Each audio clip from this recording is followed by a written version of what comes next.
કોને પૂછવાનો? અમે સત્તામાં બેઠા છીએ. અમે અત્યારે એટલા માટે આવ્યા કે હવે આગળના પ્રશ્નો સમાધાન થાય.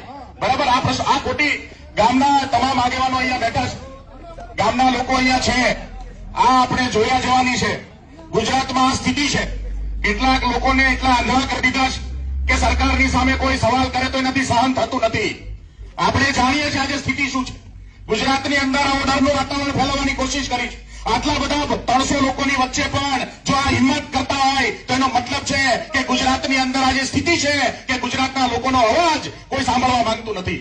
અને એ અવાજ લઈને આજે 14 દિવસની યાત્રા ચાલે છે.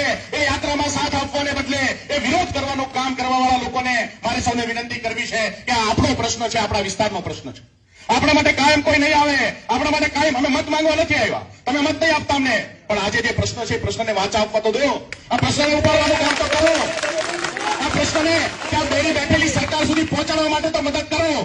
આજે આપણે નહીં કરીએ તો આપણા બાળકોનું ભવિષ્ય ક્યાં જશે? આ પંથકની શાળાઓ જોઈ લો, આ પંથકના દવાખાનાઓ જોઈ લો, આ પંથકની અંદર લોકોની આવકના સાધનો જોઈ લો. આજે આ સ્થિતિ જયારે આપણી હોય ત્યારે એ સ્થિતિની અંદર આ સ્થિતિમાંથી બહાર આવવાના પ્રયત્ન કરવાના હોય, એના બદલે આ પ્રયત્નને રોકવાની કોશિશ થઈ રહી છે. આ આપણા માટે સૌથી મોટી દુઃખની વાત છે. આ સૌથી મોટી દુઃખની વાત છે.